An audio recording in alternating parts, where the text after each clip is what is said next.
Hey everyone, it's Amy here. Welcome back to my channel. So today I'm going to talk about I will tell you later, but today I'm going to talk basically in Hindi because मुझे बहुत लोगों ने बोला कि आप typical Punjabi बोलती हो.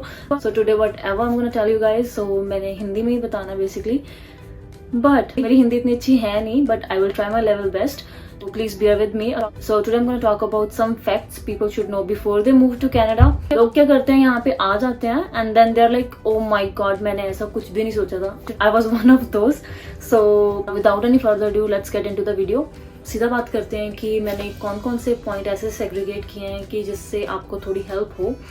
So the very first thing is branch location and course, and the second is type, third is length of course जो कि बहुत मैटर करती है, and college reviews, then services, accommodation and loans and scholarships. So branch मैंने क्यों बोला, let's take an example of Fleming College, जो कि मुझे भी ऑफर लेटर आई थी फ्लेमिंग कॉलेज की, लेकिन मुझे सुनने में आया कि वहाँ पे काम नहीं मिलता है, ब्ला ब्ला ब्ला और something like that, which is true कि अगर मैं वहाँ पे चली जाती, अभी मुझे यहाँ के I come across a lot of students जो कि वहाँ से ट्रैवल करके यहाँ पे आते हैं, वो 3 से 4 दिन क्लासेस लगाने वहाँ पे जाते हैं and then they travel all the way here क्योंकि उन्हें वहाँ पे कोई काम नहीं मिलता. So this is the wrong choice if you make कि चलो यार कॉलेज मिल रहा है ना, चले जाते हैं वहां पे जाकर चेंज करा लेंगे. नहीं, ऐसा नहीं होता, क्योंकि आप यहाँ पे आके अपना कॉलेज चेंज करते हो तो जो पिछले एजेंट्स होते हैं वो आपका कोई ध्यान नहीं देते, कुछ नहीं सुनते आपकी दोबारा. तो आपको क्या करना पड़ता है, आपको यहाँ पे एक नए एजेंट से कांटेक्ट करना पड़ता है और आपको उनको कहना पड़ता है कि मुझे कॉलेज चेंज करना है, विच इज़ नॉट ईजी, क्योंकि आपको 20 to 25% तो आपकी फीस रीइंबर्स नहीं होगी, क्योंकि वो आपका डिडक्ट करेंगे कुछ मनी, क्योंकि आप कॉलेज चेंज कर रहे हो first of all. Secondly, seats already book होती है नेक्स्ट इनटेक के लिए, तो आप कैसे इमेजिन कर सकते हो कि आपको कॉलेज यहाँ पे आके चेंज करने को मिलेगा. जब आपको वहीं से नहीं मिल रहा तो हाउ कैन यू एक्सपेक्ट कि आपको यहाँ पे आके मिल जाएगा. ठीक है, so this is not a good choice to make कि चलो कोई बात नहीं वहाँ पे जाके कॉलेज चेंज करेंगे. कुछ लोकेशंस ऐसी हैं जहाँ पे काम नहीं मिलता एंड आपको फीस के लिए बहुत ज़्यादा मुश्किल हो जाएगी. So please make your mind कि आपको क्या करना है क्या नहीं. एजेंट्स तो आपको वही कुछ बताएंगे जहाँ से उनको कमीशन मिलता होगा. अब इसी के साथ मैं बात करूँगी फीस की भी. बहुत लोग कहते हैं कि हम हमारी नेक्स्ट फी कैसे पे करेंगे, उसको कैसे इकट्ठा करें. फर्स्ट ऑफ ऑल तो आप पहले ही 1 साल की फीस भर के आए हो, आपके पास बहुत अच्छा खासा टाइम है 1 साल का अपनी फीस कलेक्ट करने के लिए. जब मैं अपनी फी पे करके आई थी तो मेरे पास जस्ट 1 सेमेस्टर था, तो but you still have time. इसके लिए आप क्या कर सकते हो कि आप अपनी GIC मत वेस्ट करो. बहुत लोग जब यहाँ पे आते हैं expensive phones, basements and clothing पे पैसा वेस्ट करते हैं. सो अपनी GIC को सेव करो and then part time job करो. पार्ट टाइम 20 आवर्स काम करते हो तो you will be able to pay your fee. Trust me, you will be. Next हम बात करते हैं टाइप से मतलब ये कि यहाँ पे 2 टाइप के कॉलेजेस होते हैं, पब्लिक एंड प्राइवेट. अगर आप प्राइवेट कॉलेज में जाते हो तो आपको बहुत रेयर चांसेस है वर्क परमिट मिलने के, और आपको एजेंट बता रहा है जी ये कॉलेज है. कुछ नहीं और करना, गूगल पे जाओ, उस कॉलेज का नाम डालो और वहां पे उसकी विकिपीडिया की सारी इन्फॉर्मेशन आ जाएगी. अगर वो कॉलेज बोलता है कि वो प्राइवेट कॉलेज है, डोंट गो फॉर इट, क्योंकि अगर आप प्राइवेट कॉलेज में स्टडी करते हो तो they want give you work permit.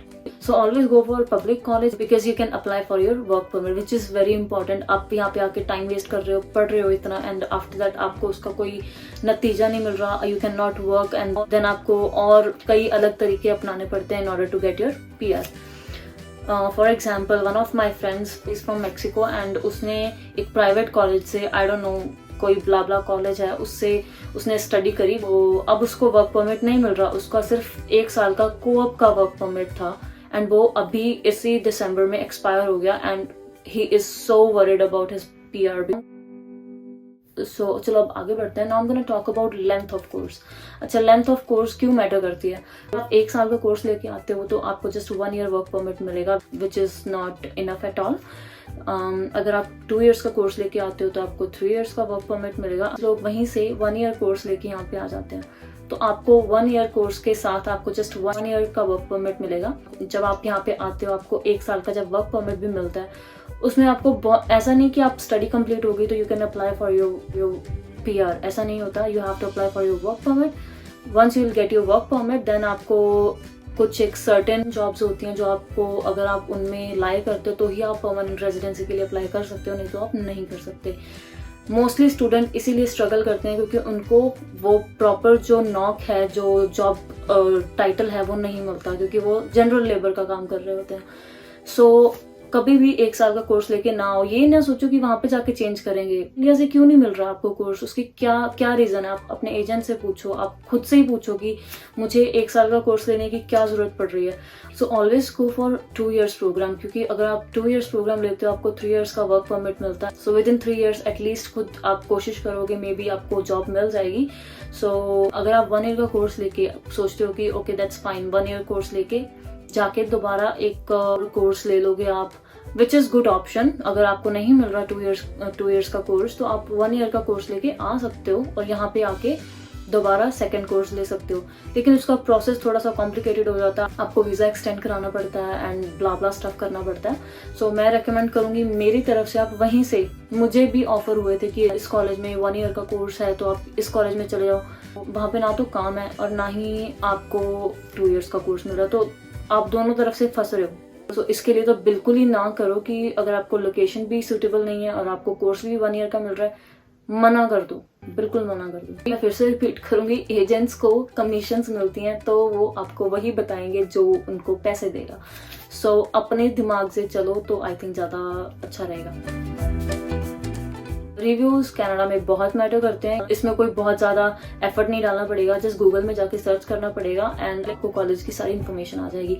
उसके ऊपर आएगा रिव्यूज, आप रिव्यूज पे क्लिक करोगे तो आपको सारे रिव्यूज पता चल जाएंगे। मोस्टली स्टूडेंट्स जो वहां से निकल गए होते हैं वही रिव्यूज देते हैं, क्योंकि अगर आपको रोज अपने वही टीचर्स को कन्फ्रंट करना होगा तो मुश्किल हो जाएगी। बट आपके लिए इतना अच्छा है कि आपको पता चल जाएगा कॉलेज की रियलिटी है क्या।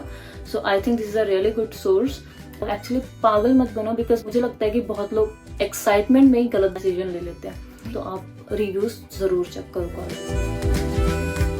अब मैं बात करूंगी सर्विसेज की। बहुत लोग यही बात करते हैं कि अरे यार हमारे कॉलेज में तो जिम नहीं है, गेम रूम नहीं है, ब्ला ब्ला नहीं है। तो यहाँ पे जब आप आते हो ना, तो यहाँ पे आपको ना तो जिम के लिए टाइम है तो ना आपको गेम रूम के लिए टाइम है। जब आप स्टडी कर रहे हो, असाइनमेंट से, एग्जाम से ही फुर्सत नहीं होगी कि आप जिम जाओगे। वहाँ पे कोई जिम नहीं जाता। मेरे कॉलेज में भी जिम थी, मैंने आज तक एक बंदा भी नहीं देखा तो जहाँ पे जिम में जाके वर्कआउट कर रहा हो। कोई नहीं यूज करता, बिकॉज यहाँ पे टाइम ही नहीं होता। आप यहाँ पे हर दिन आपको कोई ना कोई असाइनमेंट्स मिलती हैं और अलॉन्ग विद दैट आपका काम होता है। सो 20 घंटे काम करना है, वो भी कई लोग कैश पे काम करते हैं, तो उनके लिए तो बिल्कुल ही टाइम नहीं।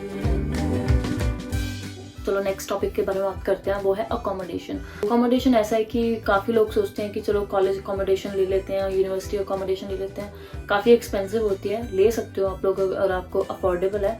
आपको 1-1.5 महीने में आपके यहाँ की नॉलेज हो जाएगी and then you would understand कि हाँ यहाँ पे सही नहीं है रहना, let's move to other place. और आपके कुछ फ्रेंड्स बन जाएंगे कॉलेज में जिनके साथ आप अपनी अकोमोडेशन शेयर कर सकते हो। बट अगर आपको लगता है कि नहीं that is very expensive for me, तो आप क्या कर सकते हो, किचीजी आता है, मार्केट प्लेस आता है, आप उन पे सर्च करके आ सकते हो यहाँ पे। और आपके कोई फ्रेंड रिलेटिव होंगे तो आप उनसे थोड़ी सी इन्फॉर्मेशन इस बारे में ले सकते हो।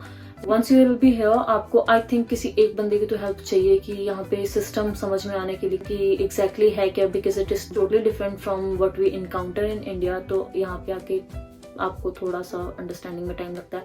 मुझे अभी भी याद है कि मैं नई आई थी, मुझे एक फ्रेंड ने समझाया था कि यहाँ पे 2 तरह की बसेस चलती हैं, north, south, east, waste.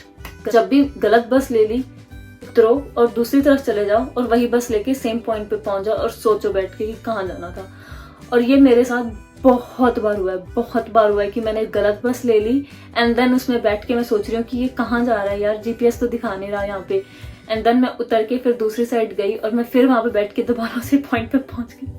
And then बाद में मुझे पता चलता है कि नहीं वही बस सही थी। तो आई थिंक कोई बंदा होना चाहिए जो आपको अच्छे से समझा दे। ये समझाने के बाद में भी नहीं समझ में आया, लेकिन धीरे धीरे समझ में आ रहा था। अब आ गया टॉपिक लोन्स एंड स्कॉलरशिप्स का।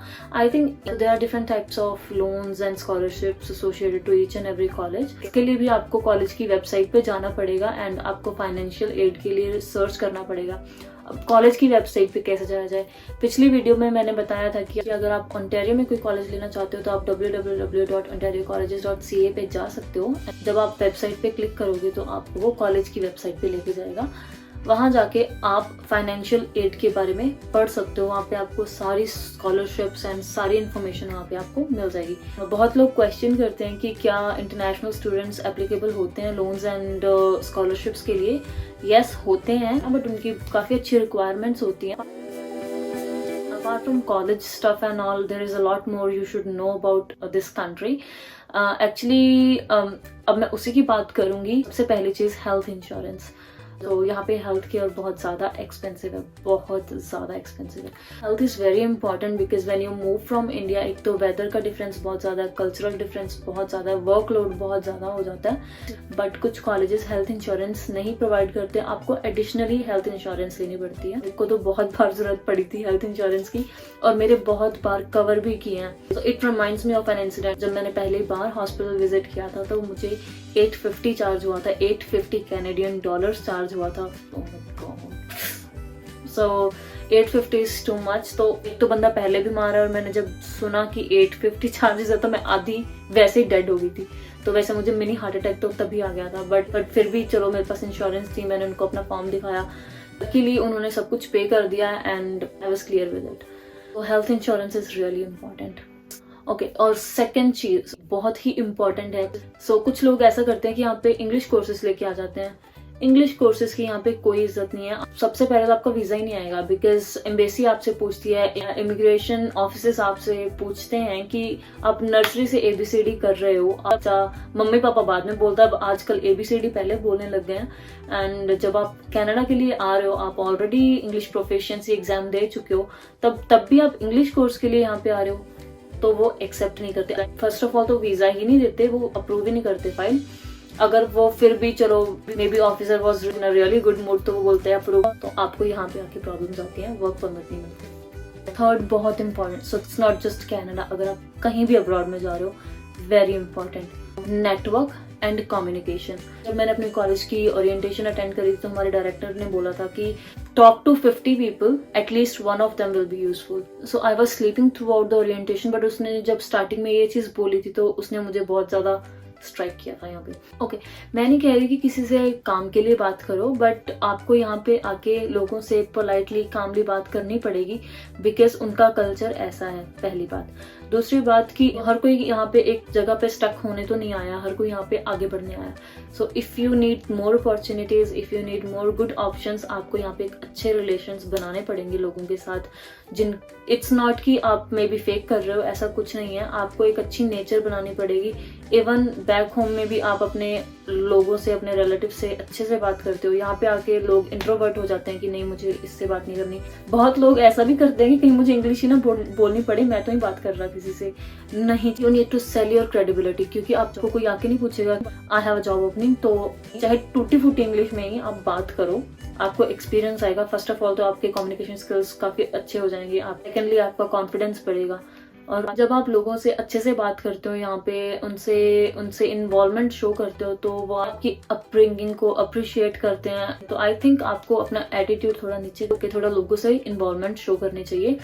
आई एम रियली टॉकेटिव, मैं बहुत लोगों से बात करती हूँ यहाँ पे, बहुत लोगों से. मेरे बहुत अच्छे रिलेशंस भी हैं मेरे खुद के ही काम पे, एंड मुझे बहुत लोग जॉब ऑफर भी करते हैं. मैं नहीं कह रही कि अगर आपको कोई मेंटली हरास कर रहा है आपके काम पे और आप उसको सहते रहो, नहीं. कनाडा में काम की कमी नहीं है बिल्कुल भी. अगर आपको लगता है कि आपको कोई हरास कर रहा है यहाँ पे, just leave the job and look for another thing.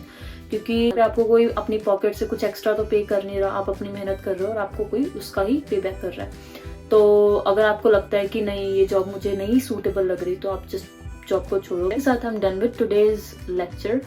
Information lecture, information lecture. So इसी के साथ I am done with today's video. And you like my video and the information I have given in the video, do give me a thumbs up. मिलते हैं अगली video में.